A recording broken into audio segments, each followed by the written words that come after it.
Halo teman-teman, jumpa lagi dengan saya. Di video kali ini saya akan membahas sebuah film yang berjudul Walking Tale, dirilis pada tahun 2004, menceritakan mantan pasukan khusus yang pulang ke kampung halaman, namun kota kecilnya sudah dikuasai oleh kasino dan bandar narkoboy, sehingga ia terpaksa kembali membrutal. Film dimulai dengan memperlihatkan seorang pria bernama Chris. Dia adalah pasukan khusus Amerika yang kembali ke kampung halaman. Setelah 8 tahun mengabdi, Chris akhirnya memutuskan pensiun dan memulai hidup baru. Dalam perjalanan pulang, dia berhenti sebentar di sebuah pabrik yang kini terbengkalai. Di sini Chris tampak kecewa melihat kondisi tersebut, sebab pabrik itu merupakan tempat utama warga sekitar mencari nafkah. Lalu datanglah seorang sheriff bernama Stan menghampiri Chris. Rupanya sheriff tersebut mengenal Chris sebagai sosok yang cukup diandalkan di kota. Menurut Stan, pabrik itu ditutup gara-gara ada kasino yang menjadi pusat pencarian warga. Kemudian Stan menawarkan tumpangan untuk mengantar Chris pulang. Hey, it's my pleasure. It's okay. I won't take no for an answer. Hey, get in the car. I'll give you a ride up to your folks. No, I'm fine, thank you. Now, I insist. Sesampainya di rumah, Chris pun berterima kasih kepada Stan. Namun sebelum pergi, Stan memberikan sebuah poster bergambar dirinya sendiri. Ternyata dia akan ikut pemilu bulan depan dan meminta Chris untuk memilihnya. Kemudian Chris disambut oleh Michael, kakak perempuannya yang kini bekerja sebagai paramedis. Disusul ayahnya dan ibunya yang terlihat lega melihat Chris pulang dalam keadaan sehat. Malam itu mereka makan malam bersama sambil membicarakan tentang pabrik yang tutup dan bisnis baru ayah Chris. Lalu anak Michael yang bernama Pete ikut makan, tapi dia adalah tipe bocil yang suka toksik. Dia bersikap sangat cuek dan asbun alias suka ceplas-ceplos. This is your Uncle Chris. Hey, Pete. Keesokannya Chris menghabiskan waktu dengan memperbaiki tangga teras rumah. Lalu datanglah sahabatnya bernama Ray. Chris pun menawarkan alkohol kepada sahabatnya itu, tetapi Ray menolak karena sedang berusaha menjauhi alkohol. Ia sudah setahun lebih tidak menyentuh minuman haram itu. Kemudian Chris juga bertemu dengan teman lainnya di lapangan football. Salah satu dari mereka bernama Jay Hamilton, berasal dari keluarga kaya yang dulu menguasai pabrik kayu di kota tersebut.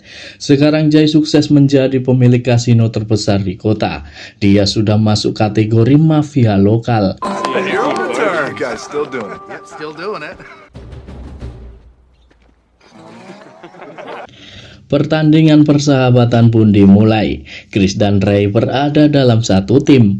Mereka berhadapan dengan Jay dan kawan-kawan yang sebagian besar bekerja di kasino. Sementara di sisi lapangan, Pete tampak ikut menonton pertandingan. Namun alih-alih fokus menyemangati pamannya, bocil itu justru bergaul dengan sekumpulan remaja yang sedang asik nyebat. Di akhir pertandingan, Jay CS tiba-tiba bermain dengan barbar yang membuat Chris mengalami keseleo, dan karena kebrutalan itu tim Jay pun akhirnya memenangkan pertandingan. Lalu Jay mengundang Chris dan teman-temannya untuk datang ke kasino miliknya. Welcome by the casino. Yeah, it was good. Hey, welcome home. Malam harinya Chris dan Ray pun mendatangi kasino milik Jay. Di sana Chris sungguh takjub dengan antusiasme warga dalam bermain judi. Selain itu, di sana juga ada banyak tukang pijit yang siap melayaninya. Kemudian Chris dipersilakan masuk ke ruang VIP. Ternyata Jay sudah menyiapkan tempat khusus di sana. Chris pun diantar ke ruangan khusus yang terdapat seorang penari yang siap menghiburnya. Namun penari tersebut adalah Danny, mantan kekasih Chris semasa remaja. Danny yang menyadarinya pun tanpa basa-basi langsung pergi meninggalkan ruangan tersebut. Danny. Setelah itu Chris bergabung dengan Ray di arena perjudian.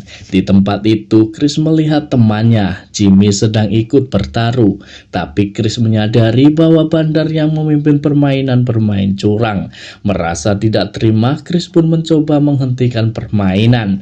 Akan tetapi Bandar itu ngotot bahwa permainan bersih, sehingga situasi memanas hingga datanglah petugas keamanan kasino.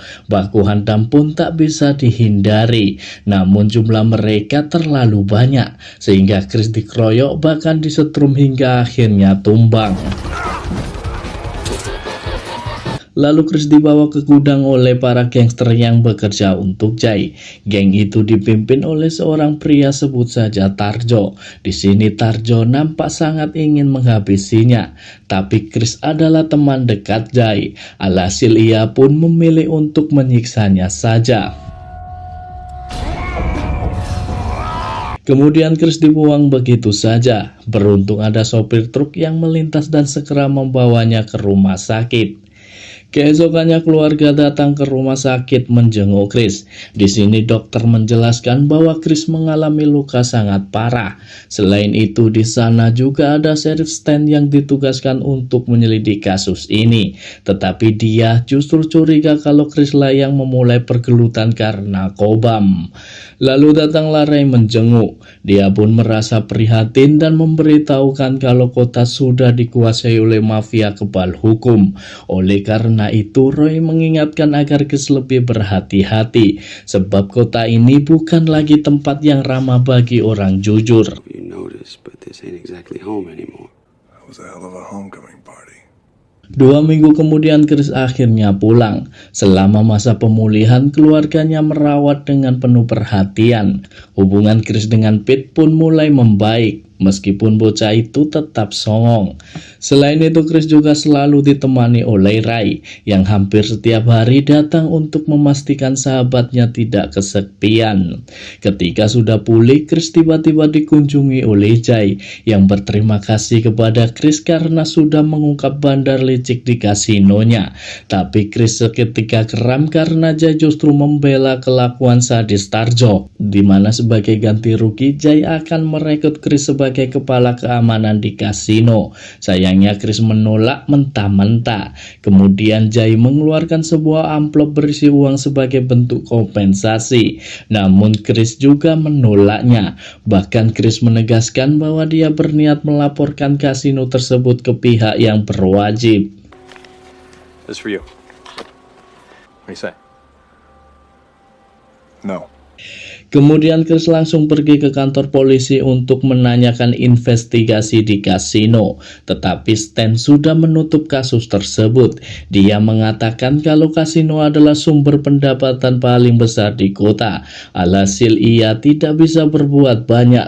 Lalu Stan mengusir Chris dan memperingatkan agar tidak banyak tingkah. Sesampainya di rumah, Chris dikunjungi oleh Danny. Meski sudah putus, perasaan mereka ternyata belum selesai.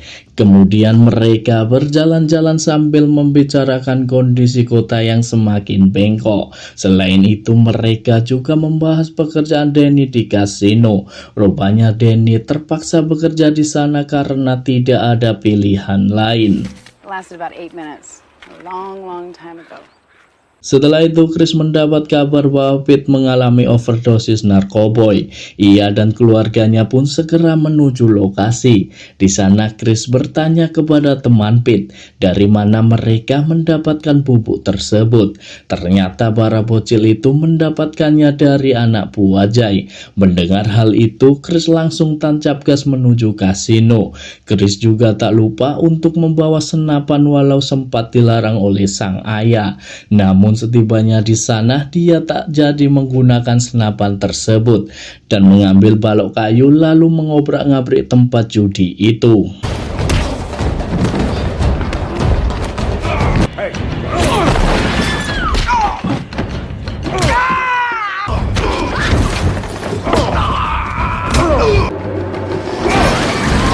Setelah puas melampiaskan amarah, Chris pun segera pergi dari sana.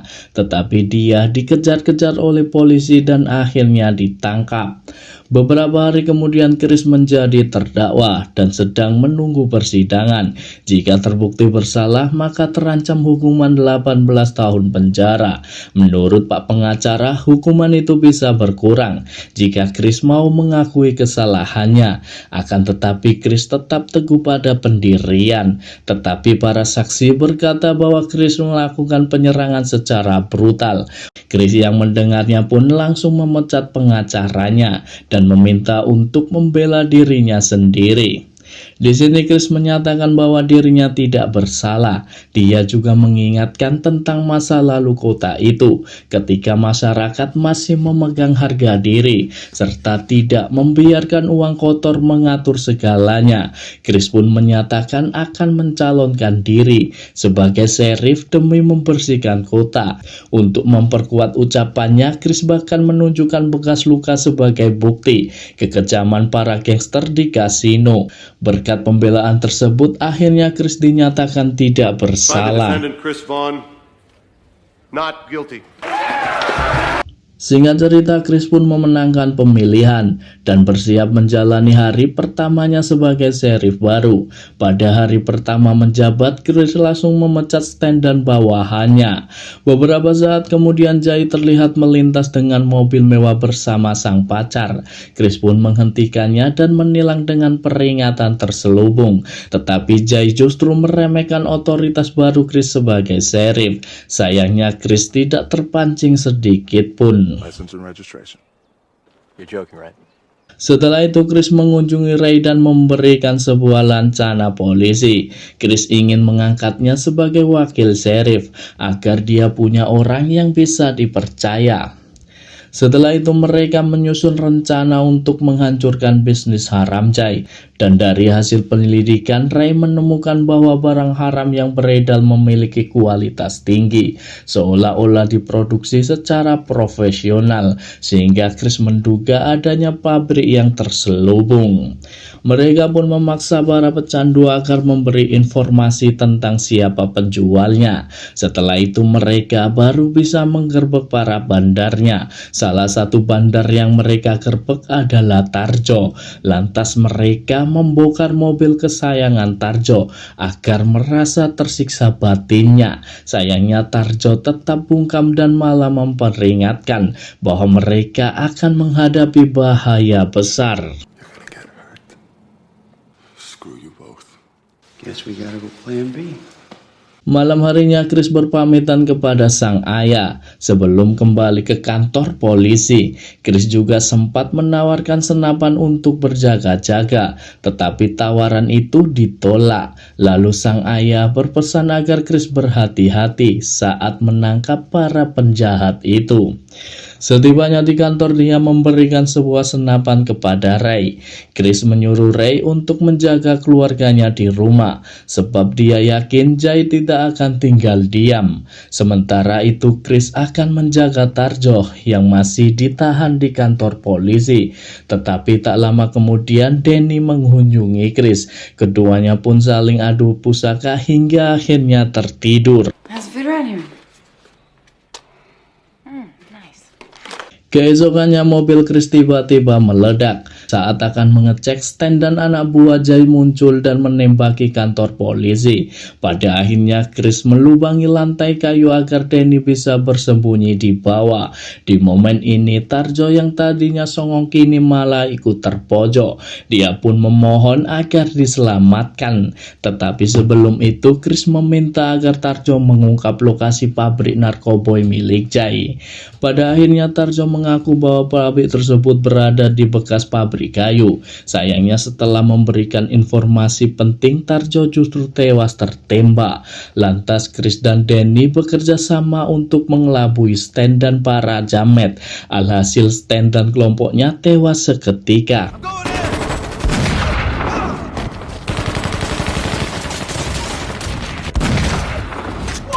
Sementara Pete telah disandra oleh anak buah Jay yang menyusup ke rumahnya. Beruntung Ray segera bertindak. Di sisi lain, keluarga Chris yang lainnya juga disandra oleh 2 jamet lainnya. Mendengar keributan di bawah, salah satu jamet lantas turun untuk memeriksa. Setelah melihat rekannya yang tewas, dia pun segera mencari keberadaan Ray. Namun Ray berhasil menghabisi mereka. Setelah itu datanglah Chris. Di sini ia sempat berpikir kalau situasinya sudah aman, tapi ternyata ada satu jamet yang masih hidup. Beruntung ayah Chris langsung menghabisinya dalam satu tembakan. Lalu Chris pergi ke pabrik narkoboy milik Jay. Dia pun menemukan sebuah laboratorium ilegal lengkap dengan peralatan produksi. Lalu Chris menyusuri bagian dalam pabrik hingga akhirnya berhadapan langsung dengan Jay. Keduanya pun saling baku hantam. Lantas Jay mendorong Chris hingga keluar pabrik dan mengambil kapak untuk menghabisi Chris. Beruntung Chris cukup sigap menghadapinya dan justru berhasil mengalahkan Jay. Kemudian di akhir film, Chris dan Ray memutuskan untuk menutup kasino milik Jay, karena dengan begitu mereka bisa mengembalikan kota seperti sedia kala.